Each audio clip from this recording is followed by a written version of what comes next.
All right, what's up, everybody? Good morning as we kick off this Wild Wednesday call with the one and only Doug Taylor. So make sure you guys stay tuned as I'm going to have Doug come on here in a minute and talk to you about how he was able to have almost a $12,000 week last week. So huge week for Doug. Can't wait to hear from him. He always drops a lot of words of wisdom here. Guys, what an awesome month of March you guys have all had. We're coming up here towards the end of it. And it's not how you start the month, though, right? It's how you finish it. So many of you are so close to qualifying for that promotion, whether it's the first month or the second month. So many of you are close to locking in that promotion. And a ton of you are on track to lock down the Scotland trip like halfway through the year. So you keep running like you are, you're going to lock down that trip for you in no time. So can't wait to see who the top agent of the month was. Let's jump into the verse of the day as we kick off this morning call. All right. When you reap the harvest of your land, do not reap to the very edges of your field or gather the gleanings of your harvest. I saw this the other day as I was reading, and I thought, how true is that, right? This is just a guideline for us as business owners when it comes to commissions, deposits, saving some money, right? Growing your agency. All right. Don't take everything, all right, that God has blessed you with. Save some of it, right? Put some to the side for a rainy day. Put some to the side to be able to give back to other people. This was just a good reminder for us to be stewards of what we were blessed with. So thought that would be a good verse jumping into this Wednesday. Just an update for you guys. Hey, Insurance Toolkits is free for you if you're with our agency. So if you've not been utilizing this tool yet, make sure that you are.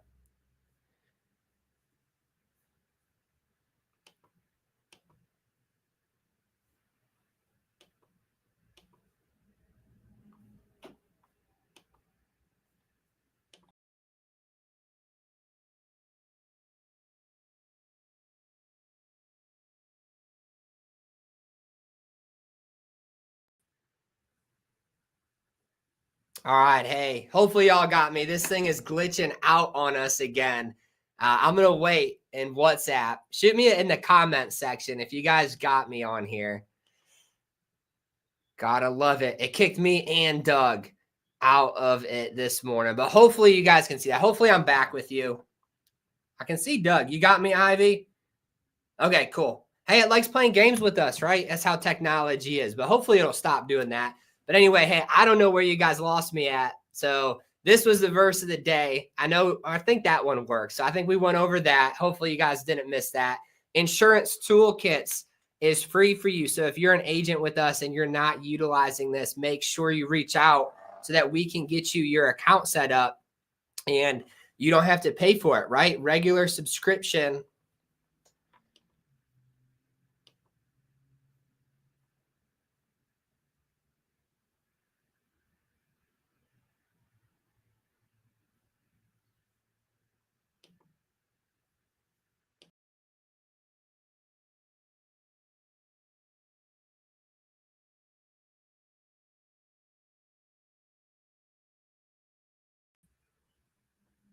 All right. I'm back again. Look at that. I'm like a ghost. I don't know what's going on out here. It must be Doug. I think the internet's not ready to hear from Doug Taylor this morning. So this is what I'm going to do. I am not going to share my screen anymore because it seems to be freezing. But what I was trying to tell you guys is Insurance Toolkits is free for you. So if you're a new agent with us and you don't have that account set up yet, make sure you reach out to your coach. Reach out to our agent support at ffagents.com email, and we can get that account set up for you. It's totally free. I think it's normally like a $30, $40 a month subscription that you guys are going to get access to for free. It's going to help you in the house when it comes to underwriting, quoting, you name it. That's like the one-stop shop to give you the best carrier for the client that you're presenting to. So if you're not utilizing that, you are missing out. All right, make sure that you access that. And hey, it's free for you, so why not use it, right? So make sure you reach out to us. But forgive us for the technical difficulties here. I don't know if you guys heard any of the first 5 minutes of this call. but I'm going to skip it. I'm not going to go back on it because my computer will freeze again. So hopefully y'all heard some of that. But without further ado, I'm going to bring on Doug. Doug has been, I know if you've been around with us for a while, you've heard from Doug before, right? But if you're a newer agent or you're watching this in YouTube land, or if you're watching this on Facebook, Doug has been just a very successful agent. Every year he has qualified for every trip. All right. From the Dominican to Greece, you name it. He's always qualified for them. And he always puts his name at the top of the chart. So I'm excited to hear from him. So Doug, without further ado, welcome to the live feed. Thanks for joining. Thanks for having me.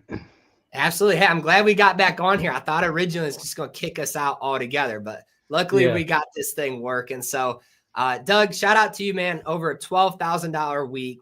And I know a lot of agents want to know the secret. So my first question for you is, what is the secret code to being a top agent? I know that you've had it locked away for a while now and you've not shared it, but what's the secret? Ryan, well, there is no secret. I mean, it's, and you've heard it said by everybody else that comes on here. It's just do the work. The bottom line is you just have to do the work. And what I mean by that is no one's coming to save you. You actually have to go out there and meet people and talk to people, have conversations.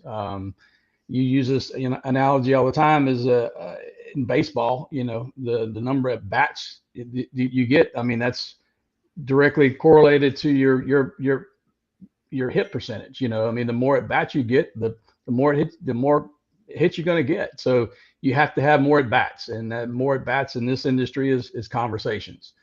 And whether it be through leads, through your known market or your sphere of influence, there's a lot of different ways to go about it. I mean, if you park your car at the end of the street and just walk down the street and knock on every door, I mean, there's a lot of different ways, methods, but the bottom line is you just got to have conversations with people. You can buy 50-cent leads, you can buy $50 leads. Not saying that one's going to be any better than the other. They all tend to pan out in the end, but if you take an average over time, it's a numbers game, period. That's so true, man. How many people do you think you need to talk to in a day to be able to write, let's just say 150,000 a year, right? I think you've hit that threshold all the time. So if an agent wants to have like a $12,000 to $15,000 production month, what should that look like for them? How many people should they actually be talking to? I mean, I don't know the exact math, but I would say 3 to 5 people a day would be a good goal. 25, 30 people a week. Conversations. And it doesn't necessarily have to mean doing an actual quote with them. I mean, and this goes right along with your quote. You don't reap the harvest the same day you plant the seeds. So sometimes you have to cultivate, and it takes a little time. This is a long game. This is not a sprint. So my advice for everyone coming from the W-2 world, I mean, this takes, we see some immediate results. The society we are in today expects immediate results, but you can't let the lack of immediate results knock you down. If you consistently do the work, have the conversations, plant the seeds, eventually you will reap the harvest. That's such a good tip. I think sometimes, like you said, man, in today's world, we can get everything done like that, right? Like if Alicia needs something, she's on Amazon, she hits the Prime button and it's at my house within like 2 hours. So it's like an immediate result, right? If I want to do something right, it's like if we can't get it right away, we get anxious, get edgy. And I think as it's a fault because as people jump into this industry, they don't realize that it takes time to learn the craft of what you're doing, right? Like you as a brand new agent, probably would think the week you had last week was impossible to hit, you know, $11,000, $12,000. I know for me, when I was a brand new agent, I would see that number and think there is no way that I could do that. How did you do that? Right. So, but it takes time to learn this craft. So Doug, question for you, you know, you've been self-employed now. What did you say on the last call? How long has it been? You've been doing self-employment for what, 30 years? 25 years. Yeah. 25 years. So yeah.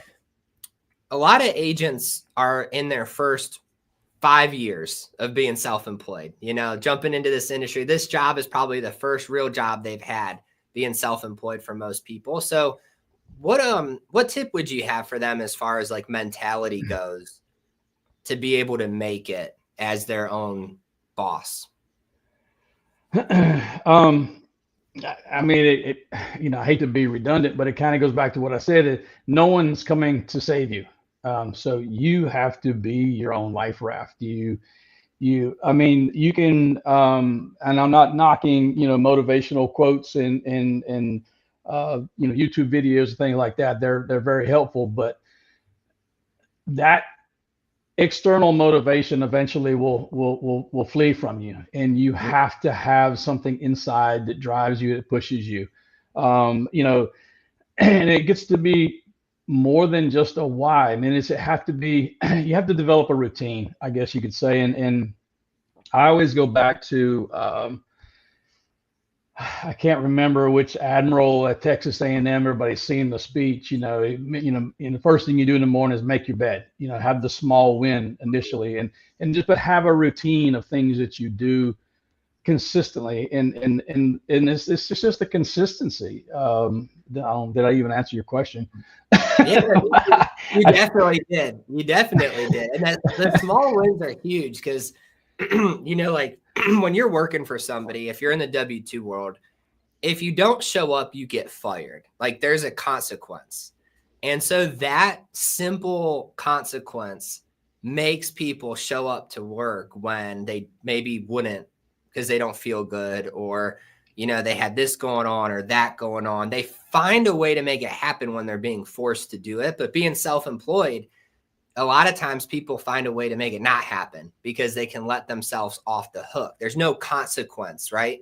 But there's actually a huge consequence. And it's what you said, is nobody's coming to save you. So every day that you do that, you're putting yourself further and further behind. So I think when people jump into being self-employed, they got to realize you got to work twice as hard at initially to get that result going, you know, because it's all dependent upon you. So what's your driving force, Doug? I know you said the external motivation only goes so far. What's the internal one for you?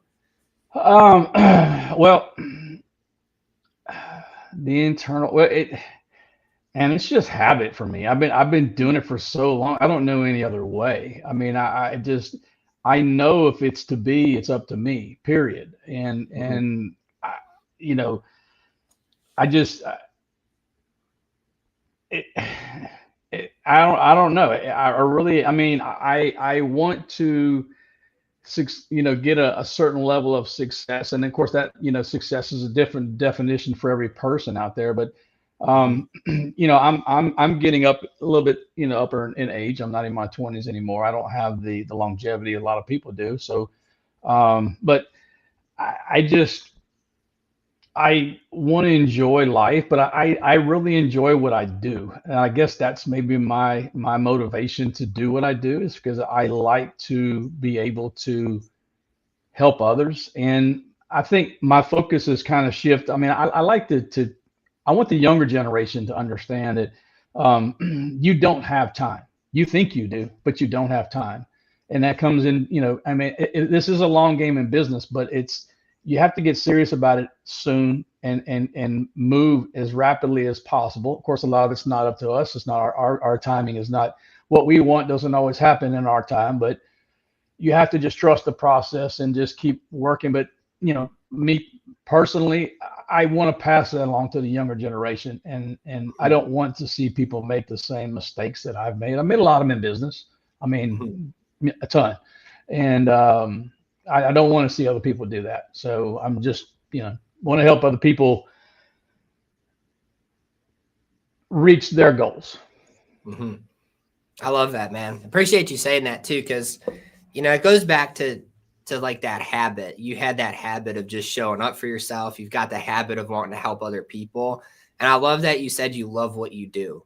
It's so much easier to do good at something when you start enjoying it. And I think, and one thing for agents out there, this is a craft. It's kind of like coffee. All right. When you first drank coffee, you probably didn't like it, right? But it's like a developed taste. I remember like the first time I tried my dad's coffee when I was like a teenager, I was like, it tastes horrible. Why would you drink that? Give me a hot chocolate, But now I can't go without coffee. I love it. Being a business owner, and especially an insurance agent, is a lot like that acquired taste. I don't know if you've noticed this, Doug, but like for me, I didn't love the concept of having to go knock on random people's doors and like find a way of being successful, like going and knocking on a random person's door for me initially was not like, oh, that's like a dream job, let me go do that. But I learned to love it as I continued to do it. I loved seeing the difference I was making for people, helping them with their policies, helping them get money back. I loved seeing the impact it made. All right. When I actually got that first death claim, and it was a very sad situation, but that money that they got was the only positive thing, the only relief that family had at that time. So I love seeing that impact that it made. And then I love seeing what it can do for you financially as far as, being a business owner goes. So it's an acquired taste. So if you're a new agent and you're like, you learn to love going through this process of being a business owner over time. And so for some, they love it right away. And for some, it might take you a year or 2 years. But if you can start jumping into that enjoyment, you're going to have a lot more success. So, Doug, what's something you would say for an agent? So let's jump into your week last week, right? Like $12,000 pretty much of a week. Is that an every week occurrence for you? What would you say? Like what goes into that, having that big of a week? Well, that was kind of low. No, I'm just kidding. You're like, what, like 50 week? Yeah. Doug, you had a bad week last week, man. Just horrible. Yeah. There's a saying, the harder you work, the luckier you get. And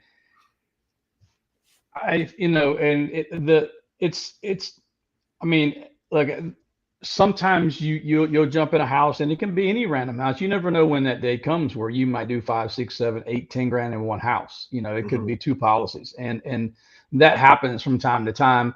It doesn't happen all the time, but unless you go and talk to people, you never know when that's going to happen. But it will happen to you. You just got to.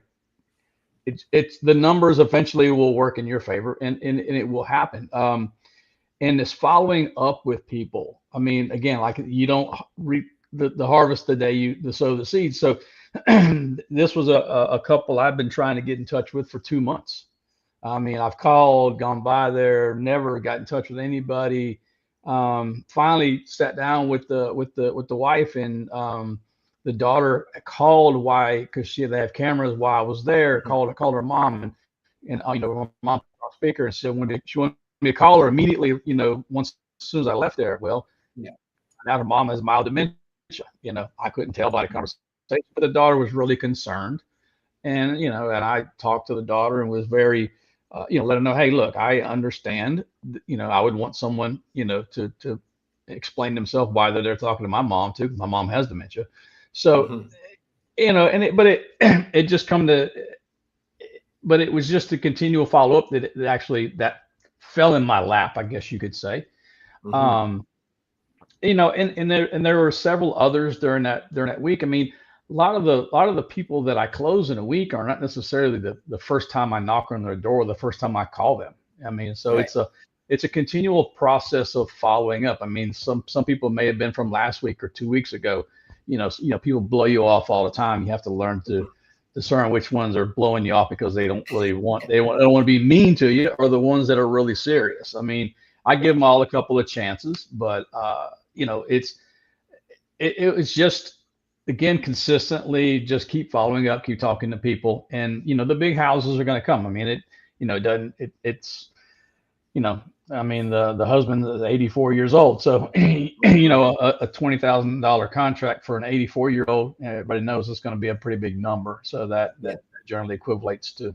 Now, they were having a funeral the next weekend for someone else in the family. So all the daughters were going to be in town. So it was a 8 o'clock in the morning, Sunday morning meeting Yeah. before they all dispersed back out to where they're from.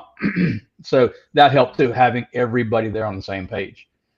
So if you can get the family involved with it, that will actually help your cause, help your case, and Mhm. everybody know they feel more comfortable with it.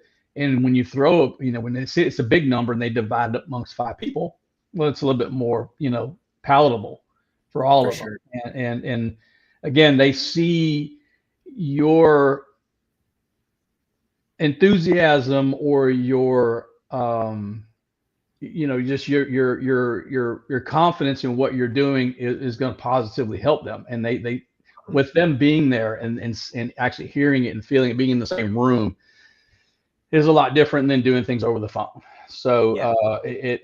that I think that makes a big impact. Can it always happen? No, but you know, Mhm. I don't know that I even, again, I'm sorry, I get off on a tangent and I don't Oh, dude, always answer your questions, but I just ramble.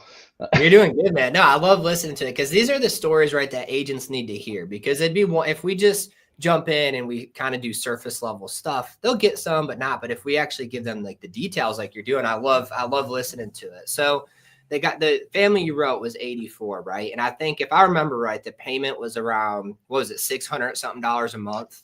Around, Eventually, yeah, because we had to go yeah, through a couple of different carriers, and it finally mhm, ended up being a standard rate. Yeah, yeah. so it ended up being $600 a month. And that's did he have insurance before? This was the first time. No, he didn't Yeah. have anything. Yeah, See, didn't have any. that's an interesting point, right? Because I think the hardest sell an agent can make is somebody who's in their 80s, doesn't have insurance because they've never valued it or known about it or what. There's a reason, right? They've gone their whole life without it. It's probably the hardest sale you could make, but um, you know, maybe I, it was that passing in the family that made them realize, like, hey, we're gonna have to pay this in some way. Insurance is probably the way to do it. I quite often when I'm doing the presentation and you know, I ask at a point, you know, when I go over the main reasons that I get requests for information, they you know, in the first one is their answer, you know, they don't have anything and they need help trying to figure it out. I ask Mhm. them, well, have you ever had any in the past? And if they say no, I said, is there a particular reason why? Mhm. You know, I mean, I've heard some people go as brash as saying, what's the matter? Are you sick? Or you know, tell me the reason. Right. And so, you know, I didn't do that in this case, but a Mhm. lot of cases I will actually ask them and I want them to articulate the reason why they didn't have it. And because it leads right into why they do want it now. Yeah. And once you That's a get big them to say why they want it, then they've already started convincing themselves that they do need it. Mhm. And you've already closed it. For sure, man. That's a top tip, dude. That's the difference between a top agent and just a regular agent is asking those questions and getting the client to when the client voices why they want it, you're not selling it at that point. You're just assisting them in accomplishing the goal that they have. You know, it's like picture if you have a brand new car and you drive to a car lot and the car salesman's trying to sell you all these other cars, but you have a brand new one, you don't need it, you know. But if you walk to the car lot and you don't have a car and the car salesman says, hey, what brought you in today? And you're like, I really need a car. It's not selling you anything, right? He's just helping you. So if you're not asking those questions like Doug just talked about, you're really missing out. So Doug, let's talk about rejection. All right. Because if I think you know, agents, they'll see you on this call, right? $12,000 a week. You're hitting all the trips. You've always hit the trip. Always been I don't think you've ever not been in like the top 5, right? Year to date. Always up there. But what they don't see is they probably don't see that. I bet you get told no almost more than any other agent out there. So give an agent idea, like what is the rejection like? How many times should they expect to get told no to be able to have a big week like you had last week? Hmm. Wow, that's a good question. If this was easy, everybody would do it. It's not. you are going to be told no way more times than you're going to be told yes. And you have to just set your expectations as such. I mean, there are some people who use the strategy, they'll put rocks in their pocket or marbles or whatever in one side. They'll put 10 of them, and they'll go through the day. Every time they get a no, they'll move the rock from one pocket to the other pocket.